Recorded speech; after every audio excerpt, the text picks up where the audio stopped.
Assalamualaikum warahmatullahi taala wabarakatuh. Ketemu lagi di channel Raidu. Nah, untuk hari ini kita akan meneruskan latihan soal tentang mata pelajaran PPKN bab 4 tentang semangat kebangkitan nasional sebelum tahun 1908. Ini adalah bagian kedua latihan soalnya. Baik, kita lanjutkan pada soal nomor 11. Pergerakan nasional yang memperjuangkan cita-cita Indonesia merdeka artinya melaksanakan titik-titik. A. Dengan taktik koperasi, mendirikan koperasi untuk memperkuat koperasi Indonesia.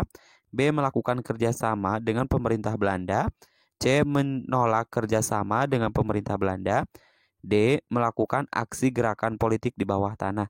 Kira-kira pilihan jawaban yang tepat adalah, jawaban yang tepat adalah taktik koperasi, maksudnya mau bekerja sama dengan pemerintah Hindia Belanda. Jadi jawaban yang tepat adalah yang B. Ya, jawaban yang tepat adalah yang B. Nah, jadi sekali lagi maksud dari taktik koperasi maksudnya adalah mau bekerja sama, mau kerjasama dengan pemerintahan Hindia Belanda. Jadi jawaban yang tepat adalah yang B. Kita lanjutkan pada soal nomor 12. Pada saat ini, upaya memperingati kebangkitan nasional 1908 merupakan upaya kita untuk mengingat dan menjadi pendorong agar Indonesia bangkit kembali untuk membangun Indonesia yang maju dan mandiri serta dapat titik-titik. A. Berdiri sejajar dengan bangsa lain. B. Mengolah kekayaan alam dengan teknologi maju. C. Menjadi negara yang kompetitif. D. Melakukan ketidakadilan dunia, melawan ketidakadilan dunia. Kira-kira pilihan jawaban yang tepat adalah, jawaban yang tepat adalah yang A. Jadi pada saat ini upaya kebangkitan nasional merupakan upaya bangsa Indonesia bangkit kembali untuk membangun negara yang maju dan mandiri serta maju dan mandiri serta berdiri sejajar dengan bangsa lain dan negara lain di dunia. Jadi jawaban yang tepat adalah yang A. Kita lanjutkan pada soal nomor 13. Berikut yang bukan merupakan penghayatan kebangkitan nasional bagi generasi muda adalah, nah di sini yang ditanyakan adalah yang bukan. Berarti kecualinya itu atau yang salahnya. A.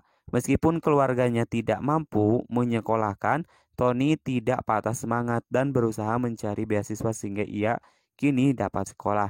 B. Tuti sangat senang dengan budaya dari negara K.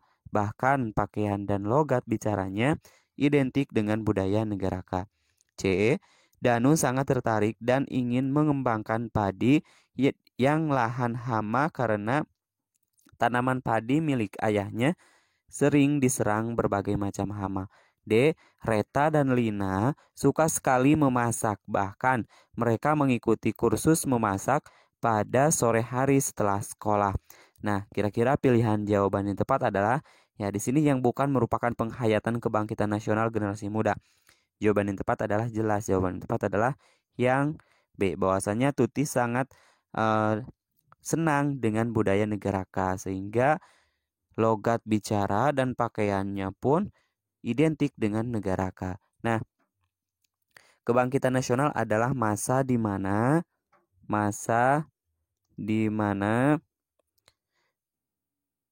bangkitnya rasa semangat bangkitnya rasa semangat. Semangat apa?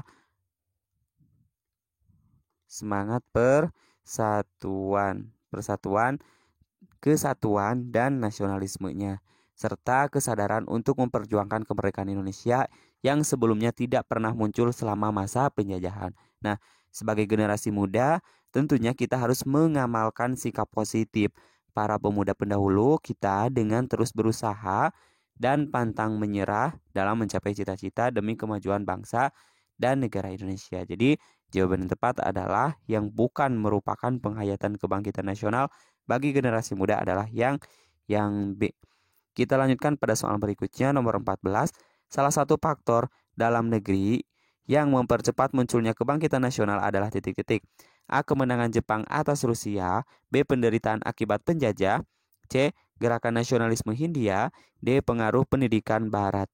Kira-kira pilihan jawaban yang tepat adalah, ya, jawaban yang tepat adalah penderitaan akibat penjajah. Jadi di sini yang ditanyakan adalah salah satu faktor dalam negeri yang mempercepat munculnya kebangkitan nasional adalah yang B. Nah, perlu kita ketahui bahwasanya faktor-faktor pendorong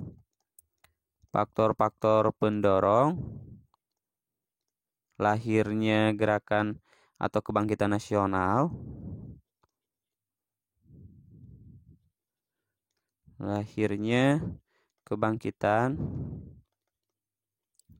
ada apa saja? Ya, yang pertama adalah penjajahan. Nah, dengan adanya penjajahan ini mengakibatkan penderitaan rakyat Indonesia yang tidak terkira. Yang kedua, yaitu kenangan akan kejayaan masa lalu, ya. Yang kedua adalah kejayaan masa lalu. Yang ketiga, lahirnya kelompok terpelajar.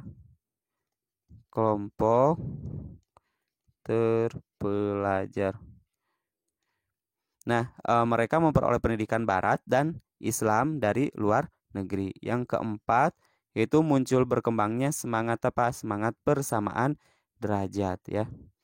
Persamaan derajat pada masyarakat Indonesia dan berkembang menjadi gerakan politik yang sifatnya nasional. Kita lanjutkan pada soal nomor 15. Upaya membina semangat persatuan dan kesatuan bangsa telah dilakukan bangsa Indonesia saat ini. Nah, berikut ini yang termasuk peristiwa sejarah nasional bangsa Indonesia yang mampu menumbuhkan semangat persatuan dan kesatuan bangsa kecuali titik-titik. A. Proklamasi kemerdekaan.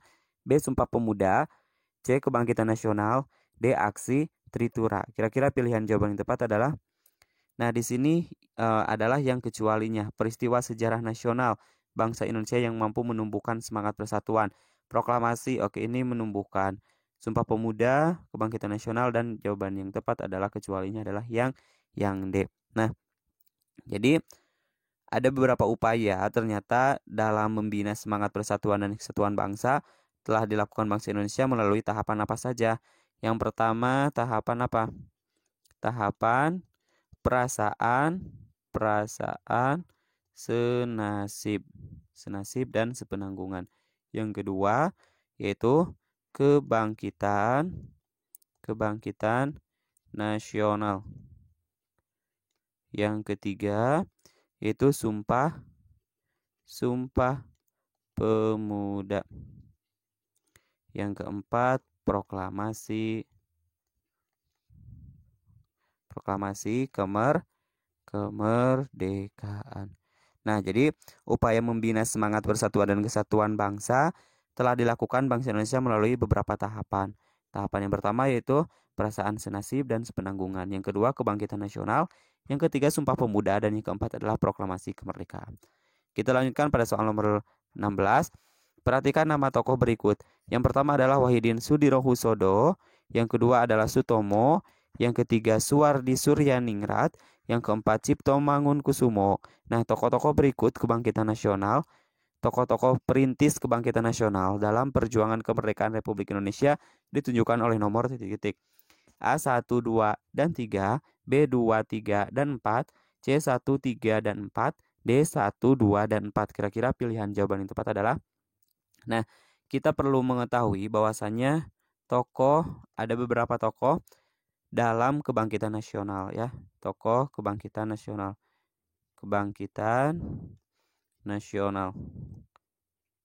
Yang pertama yaitu Gunawan, terus juga Sutomo, Dr. Cipto Mangunkusumo,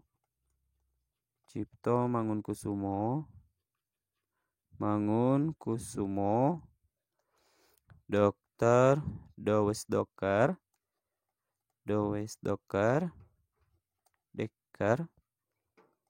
Dekker, Suwardi Suryaningrat, ya.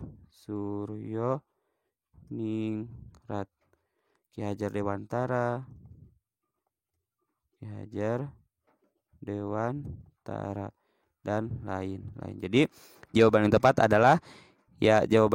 adalah yang B. Yang B. Sutomo Suwardi Suryaningrat Cipto Mangunkusumo. Jadi jawaban yang tepat adalah yang B. Kita lanjutkan pada soal nomor 17. Dampak yang penting atau dampak yang paling terasa dalam pelaksanaan politik etis di Hindia Belanda adalah titik-titik. A. Pemerataan pembangunan di berbagai wilayah di Hindia Belanda terkait program emigrasi politik etis. B. Terjaganya kualitas tanaman perkebunan milik pemerintahan namun pribumi sebagai dampak dari irigasi maupun pribumi sebagai dampak dari irigasi. Yang C. Pendirian sekolah-sekolah umum untuk semua warga Hindia Belanda tanpa terkecuali. Yang D. Lahirnya golongan terpelajar yang mengarahkan pergerakan bangsa. Kira-kira pilihan jawaban yang tepat adalah ya ada. Jadi di sini adalah dampak yang paling terasa. Yang paling terasa dalam pelaksanaan politik etis di Hindia Belanda adalah jawaban yang tepat adalah yang D. Lahirnya golongan terpelajar yang mengarahkan pada pergerakan bangsa. Nah, jadi politik etis politik etis itu politik etis merupakan program pemerintah Belanda yang mencoba memberikan balas budi balas budi atau bertanggung jawab.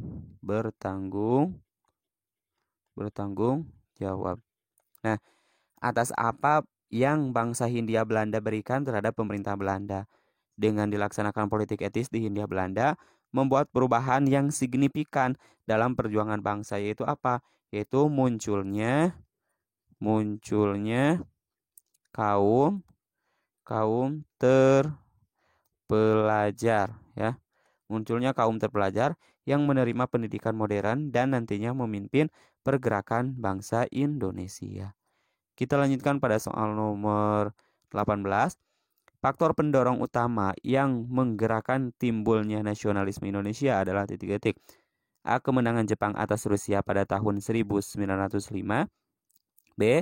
Pelaksanaan politik etis yang melahirkan kaum terpelajar. C. Adanya gerakan nasionalisme Tiongkok yang dipimpin oleh Sun Yat-sen. D. Adanya gerakan nasionalisme Hindia yang dipimpin oleh Mahatma Gandhi. Kira-kira pilihan jawaban yang tepat adalah jawaban yang tepat adalah yang B, yaitu pelaksanaan politik etis yang melahirkan kaum terpelajar. Jadi faktor pendorong utama yang menyebabkan terjadinya pergerakan nasional adalah pelaksanaan politik etnis yang melahirkan golongan terpelajar. Kita lanjutkan pada soal nomor 19. Walaupun sejak awal berdirinya Budi Utomo tidak terlibat dalam bidang politik, tetapi pada masa tahun 1915, organisasi ini mulai terjun dalam kancah politik melalui tindakan titik-titik. A. Mengusulkan pembentukan Volksraad atau Dewan Rakyat bagi pribumi. B. Memajukan pendidikan bagi kaum pribumi, Bumi Petra. C. Pembentukan organisasi wanita Putri Mardika. D. Mempelopori terbentuknya organisasi modern pertama di Indonesia. Kira-kira pilihan jawaban yang tepat adalah jawaban yang tepat adalah mengusulkan pembentukan Dewan Rakyat bagi pribumi. Nah, ini adalah masuk ke dalam tindakan bidang politik. Nah, kalau yang B ini dalam bidang pendidikan. Ini sama mempelopori terbentuknya organisasi modern pertama di Indonesia. Jadi jawaban yang tepat yang berkenaan dengan bidang politik adalah yang mengusulkan pembentukan Volksraad atau Dewan Rakyat bagi pribumi. Kita lanjutkan pada soal yang terakhir. Kejayaan masa lalu, penderitaan rakyat, diskriminasi, dan munculnya golongan terpelajar adalah faktor internal penyebab pergerakan nasional. Sedangkan faktor eksternal penyebab pergerakan nasional yang menumbuhkan rasa percaya diri bangsa Indonesia adalah titik-titik. A. Peran Asia Timur Raya. B. Kemenangan Jepang atas Rusia. C. Kemenangan Rusia atas Jepang. D. Kemenangan Iran atas Irak dalam Perang Teluk. Kira-kira pilihan jawaban yang tepat adalah jawaban yang tepat adalah kemenangan Jepang atas Rusia. Nah, jadi faktor eksternal penyebab pergerakan nasional itu yang pertama adalah timbulnya paham-paham baru di Eropa dan Amerika yang masuk ke Indonesia. Seperti apa paham baru? Yang pertama adalah paham baru ya. Paham baru. Contohnya apa? Nasionalisme, terus juga demokrasi ya. Demokrasi, liberalisme, dan sosialisme.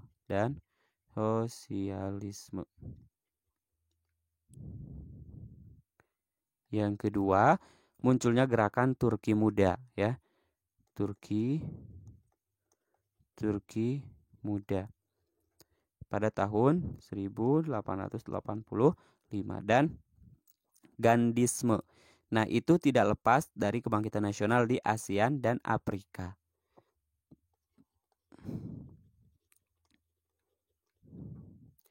Yang ketiga, adanya kemenangan Jepang atas Rusia ya. Kemenangan Jepang atas Rusia. Nah, pada tahun berapa? Pada tahun 1905 yang menyadarkan dan membangkitkan bangsa-bangsa Asia untuk melawan bangsa Barat. Sekian dan terima kasih. Kami akhiri. Semoga bermanfaat. Sampai jumpa di video pembahasan selanjutnya. Assalamualaikum warahmatullahi wabarakatuh.